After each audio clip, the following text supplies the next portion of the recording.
Itu tadi rangkaian masih rangkaian menteri ya, masih rangkaian menteri. Itu presiden masih ada di sini di Inkalides. Ini kemungkinan presiden mau keluar dari sini.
Reposez. Arme. Repos. Merci à toutes et à tous, c'était parfait. Vous avez les remerciements appuyés.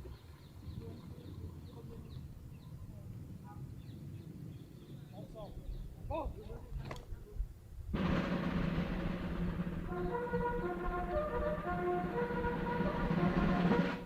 Présentez. Arme.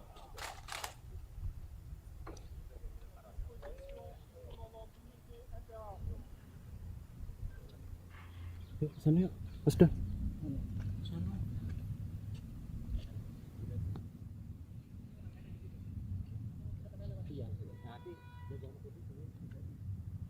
Ya udah jalan, motornya udah jalan.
Ini kan ada motor ya.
Cari di link, cari di link, cari di link. Cari di YouTube ada nggak? Bukan di link, YouTube.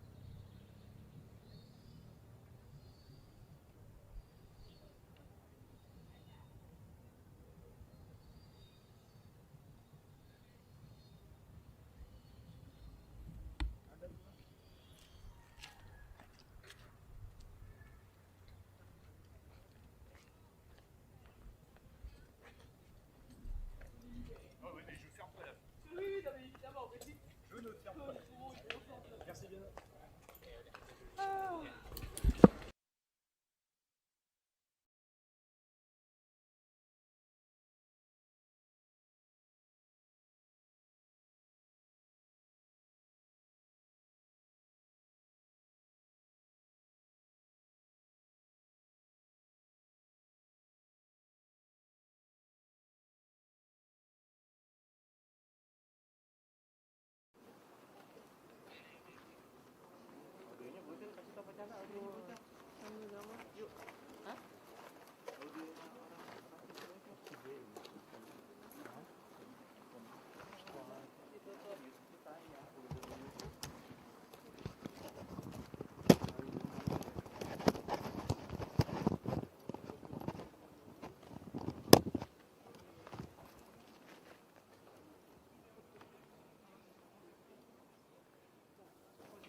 Elle intervient un an exactement après celle que j'avais effectuée en Indonésie, preuve de la dynamique exceptionnelle de notre relation.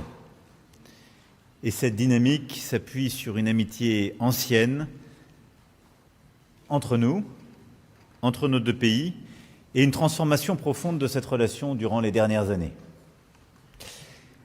Les crises internationales en Europe, au Moyen-Orient, en Asie mettent à l'épreuve la sécurité collective du monde, la résilience aussi de nos économies et l'aggravation des déséquilibres mondiaux sur le plan macroéconomique, la montée des dispositifs de coercition économique, la volatilité accrue également appellent une solidarité renforcée.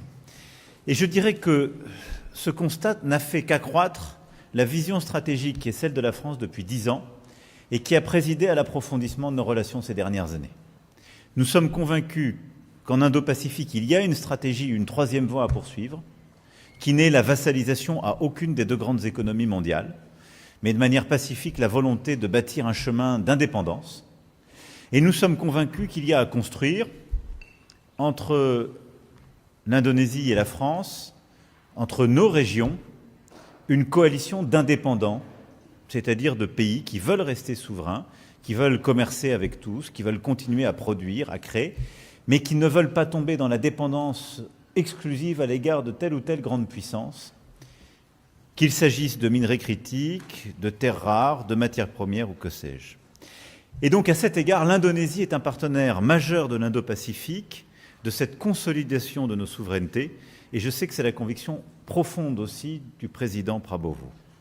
C'est pourquoi nous avons décidé de rehausser notre partenariat stratégique établi en 2011 au rang de partenariat stratégique global.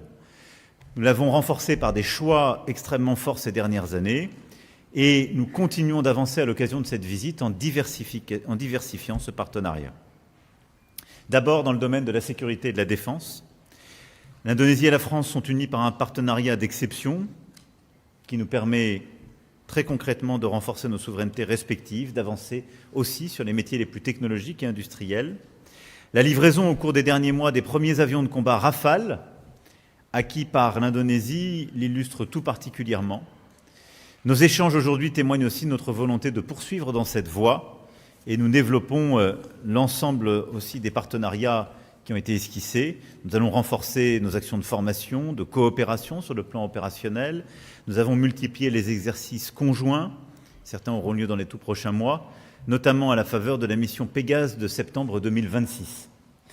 Mais dans tous les domaines du jeu, qu'il s'agisse des avions de combat, qu'il s'agisse de vos capacités pour la marine indonésienne, qu'il s'agisse aussi des capacités pour l'armée de terre, d'exercices conjoints de formation, nous avons donné au partenariat de défense et de sécurité un tour inédit et nous allons dans un instant échanger à nouveau et bâtir des perspectives nouvelles. En matière économique, nous renforcerons nos échanges commerciaux bilatéraux et nos investissements croisés. Je forme à cet égard le vœu que l'accord de partenariat économique global entre l'Union européenne et l'Indonésie entre rapidement en vigueur. Je sais que vous partagez ce souhait, tant nous sommes d'ailleurs complémentaires à bien des égards. Pour en tirer tout le potentiel, il est important qu'il soit pleinement mis en œuvre, s'agissant notamment de la levée des obstacles au commerce et aux investissements. Et nous souhaitons lancer des grands projets dans le transport, la santé, la transition énergétique, l'agriculture, et j'en passe. Le premier Haut Conseil d'entreprise France-Indonésie, qui se réunit en ce moment même, permettra aussi de donner une impulsion forte. C'est ce Haut Conseil que nous avons voulu ensemble. Je suis aussi particulièrement heureux qu'il nous permette d'avancer dans de nombreux domaines. Là aussi, dans la transition énergétique, dans les domaines miniers, dans les domaines agricoles, nous avons beaucoup à faire pour avancer et diversifier ce partenariat. Je pense aussi au secteur d'innovation et nous souhaitons ensemble faire davantage dans les secteurs financiers, dans les secteurs de l'intelligence artificielle, du quantique ou du numérique. Parlant de l'ouverture de nos économies, je voulais aussi vous dire, Président, combien nous sommes heureux de l'ouverture du marché indonésien pour nos filières bovines laitières et de viande, qui accompagne aussi votre stratégie de souveraineté alimentaire, votre ambition pour améliorer l'alimentation de vos compatriotes et la grande politique sociale que vous avez lancée. Et puis je me réjouis aussi de la volonté des grands groupes indonésiens, de votre fonds souverain, d'Anantara, d'investir davantage en France. Ils seront présents à Choose France lundi prochain à Versailles et leur présence aujourd'hui avec nous est essentielle. Nous voulons aussi renforcer notre partenariat culturel pour les industries culturelles et créatives. Nous avons lancé en mai 2025 une stratégie culturelle conjointe lors de notre visite au temple de Borobudur. Et cette stratégie a connu des avancées importantes ces derniers mois, que nous parlions de musées, de livres, de cinéma ou de mode. Dans le cadre de l'année de l'innovation France-Indonésie 2026, nous sommes également convenus d'approfondir et de mieux structurer notre coopération scientifique, technologique et universitaire. Et nous adopterons parmi les déclarations aujourd'hui une déclaration conjointe dans justement ces domaines. La France souhaite accueillir plus d'étudiants, de chercheurs, de talents indonésiens. Et la Fondation France-Asie va lancer un chapitre Indonésie qui participe de cette même ambition et qui permettra aussi la mise en place d'un programme annuel de Young Leaders, réunissant des jeunes personnalités de talent engagées dans le développement de nos relations. Enfin, évidemment, nous échangerons avec le président sur les grands dossiers internationaux, le conflit entre les États-Unis, Israël et l'Iran, qui a de lourdes conséquences sur nos économies. Et nous avons là-dessus une vision commune, défendre la liberté de navigation, travailler à la déconfliction, ouvrir le détroit d'Ormuz de manière pacifique, refuser toute prétention à privatiser le détroit ou taxer le passage. Et là-dessus, nous avons lancé une coalition internationale pour agir de manière efficace. D'ailleurs, et la situation à Ormuz ne fait que renforcer la nécessité d'accélérer la transition énergétique, qui est un axe prioritaire de notre partenariat, et notamment dans le cadre du partenariat pour la transition énergétique juste de l'Indonésie et l'action que nous menons à travers l'Agence française de développement. Nous nous exprimons aussi sur le Proche et Moyen-Orient. Je veux saluer vraiment votre rôle, votre amitié, les positions très courageuses que vous aviez prises l'année dernière pour, là aussi, la paix dans le Proche et Moyen-Orient, votre soutien à la reconnaissance de la Palestine. Et nous sommes aussi engagés pleinement ensemble pour la souveraineté et la stabilité du Liban, où nos troupes au sein de la FINUL agissent ensemble. Et nos deux nations ont en commun d'avoir perdu des enfants pour la défense justement du Liban et de la communauté internationale. Et nous avons cette fraternité d'armes et de sang, d'avoir perdu ainsi nos soldats ces dernières semaines au sein de la FINUL. Je veux ici saluer votre engagement, Président, celui de vos forces armées et notre volonté commune de continuer à œuvrer pour la paix et pour la souveraineté du Liban, au moment même où les frappes de manière indiscriminée continuent, où il y a plus de 3000 morts, en particulier au sud Liban, plus d'1 million de déplacés, la situation est intenable et inacceptable. Et rien ne justifie aujourd'hui les frappes qui sont conduites sur le sud du Liban. Nous appelons à nouveau à la fin de ces frappes, au retour de la paix, de la discussion et à la construction aussi d'une solution pérenne. Je voudrais dire que cette situation, évidemment, ne détourne pas notre attention de l'Ukraine, ni de la pression que nous devons exercer sur la Russie. La France et l'Europe, aux côtés de l'Ukraine, œuvrent pour une paix juste et durable. Je veux saluer, Président, vos efforts de médiation, votre travail sans relâche pour parler à toutes les parties prenantes. Et nous avons eu à chaque fois l'occasion d'échanger sur ce point. La déstabilisation du monde touche hélas aussi l'Asie du Sud-Est, en mer de Chine méridionale, à la frontière entre la Thaïlande et le Cambodge, en Birmanie. Et alors que l'ASEAN occupe une place centrale dans la stratégie de la France et de l'Union européenne dans l'Indo-Pacifique, nous travaillons avec le président Prabowo pour œuvrer ensemble face à ces crises. À tous les niveaux, et je m'arrêterai là, le partenariat entre l'Indonésie et la France est plus pertinent que jamais. Il vient conforter une vision d'indépendance que nous avons pour nos pays. Il vient conforter une vision de respect de l'ordre international et de la paix dans le monde. Et le partenariat qui nous lie est à mes yeux riche d'avenir. Parce que nous avons dans les secteurs de la défense, de l'énergie, de l'industrie, de l'innovation, énormément de choses à faire encore et énormément de solutions à bâtir pour votre région et pour le monde. Je vous remercie infiniment, Président, d'être à Paris. Vous savez que la France vous aime. Elle vous l'avait témoigné le 14 juillet, il y a bientôt 2 ans, et vous êtes toujours le bienvenu dans ce pays.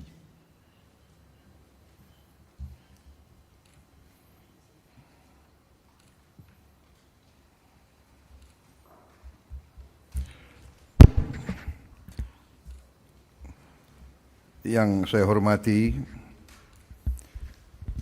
Yang Mulia Presiden Emmanuel Macron, Presiden Republik Prancis, para menteri dan pejabat tinggi Prancis dan Indonesia yang saya hormati, rekan-rekan media yang saya muliakan.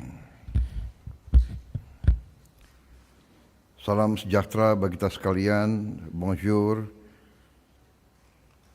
assalamualaikum warahmatullahi wabarakatuh. Pertama-tama saya menyampaikan terima kasih yang sebesar-besarnya, penghargaan yang setinggi-tingginya atas penerimaan yang begitu besar, yang begitu baik, penuh kehormatan untuk saya dan delegasi saya. Sebagaimana diketahui, tahun ini saja saya sudah 3 kali ke Perancis. Dan tahun lalu Indonesia mendapat kehormatan besar, diundang bisa ikut dalam defile 14 Juli, hari kebangsaan bagi Republik Perancis. Ini saya kira kehormatan sangat besar. Mungkin kita negara Asia pertama yang defile di benua Eropa. Saya sependapat, Yang Mulia, hubungan Indonesia dan Perancis berada di tingkat menurut saya yang terbaik selama ini. Kami terima kasih dan kami hormat dengan kepemimpinan Yang Mulia Presiden Macron. Kepemimpinan Presiden Macron di dunia internasional terasa bahwa Presiden Macron, Republik Perancis, selalu berani mengambil sikap yang positif, sikap yang tegas, sesuai dengan prinsip-prinsip yang dipegang oleh Republik Perancis. Dalam beberapa hal, Indonesia dan Perancis memiliki sikap yang sama, dan saat ini hubungan bilateral kita sangat baik. Ini tidak lain adalah karena dukungan langsung dari Presiden Macron. Di bidang pertahanan hubungan kita sangat baik. Di bidang kerjasama sains dan teknologi juga sangat baik. Di bidang pendidikan kita ingin lebih ditingkatkan lagi. Sekarang saya sudah instruksikan bahwa semua tingkatan sekolah-sekolah Indonesia harus belajar bahasa Perancis, melihat perkembangan dunia ke depan. Kita yakin di keadaan global yang penuh ketidakpastian, penuh ketegangan, penuh konflik,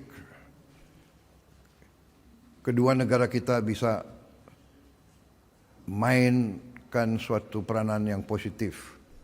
Indonesia selalu akan mendorong semua usaha untuk memelihara perdamaian.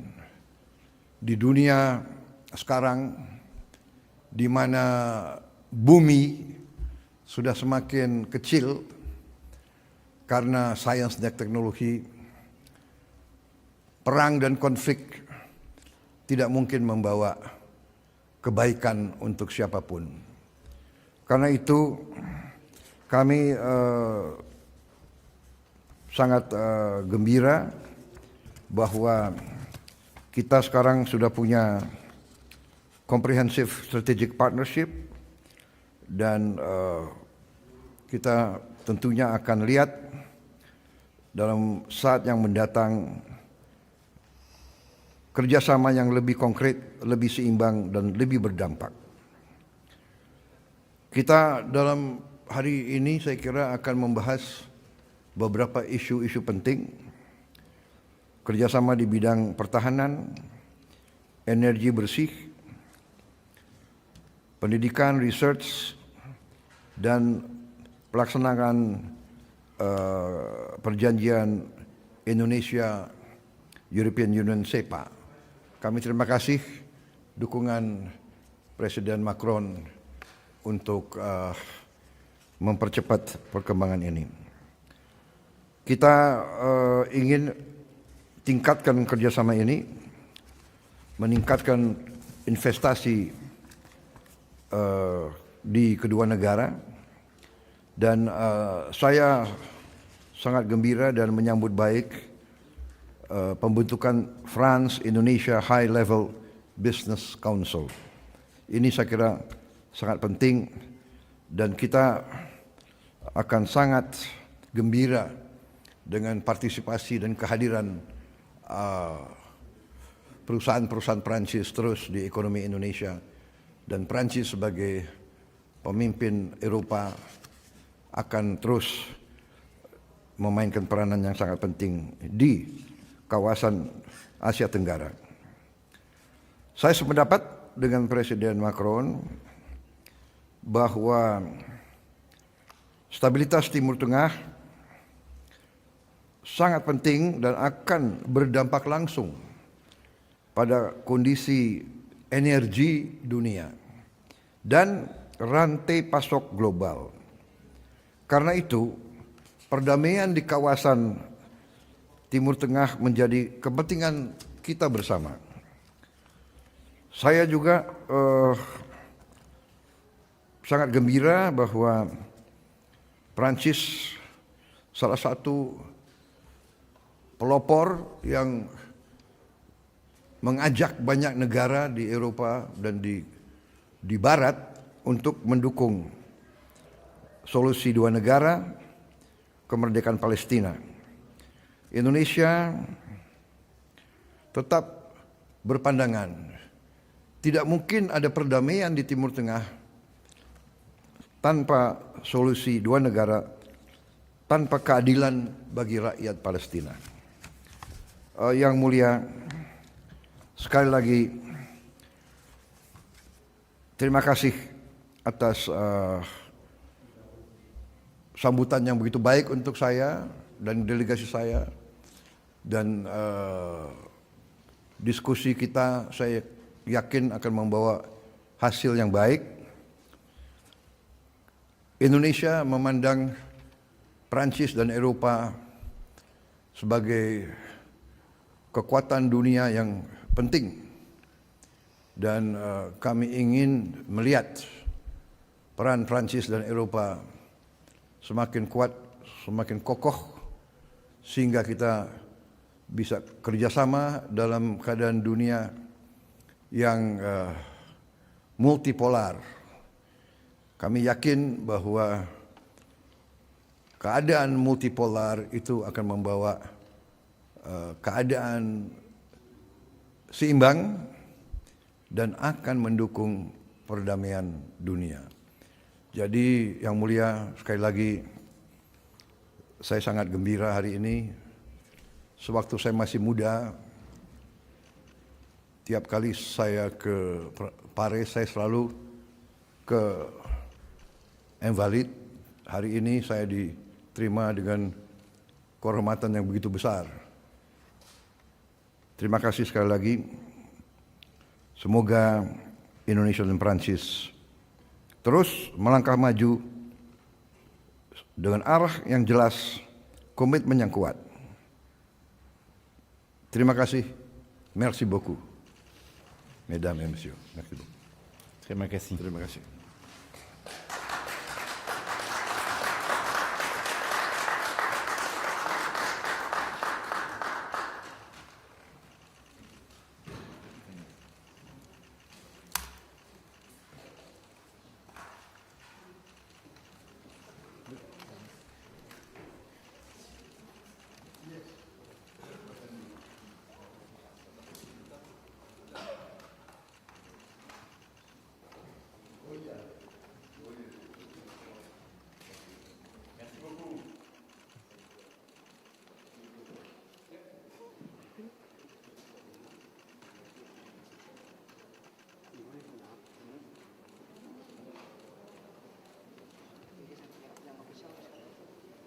Jelajahi cara baru mendapatkan informasi. Download Metro TV Extend sekarang.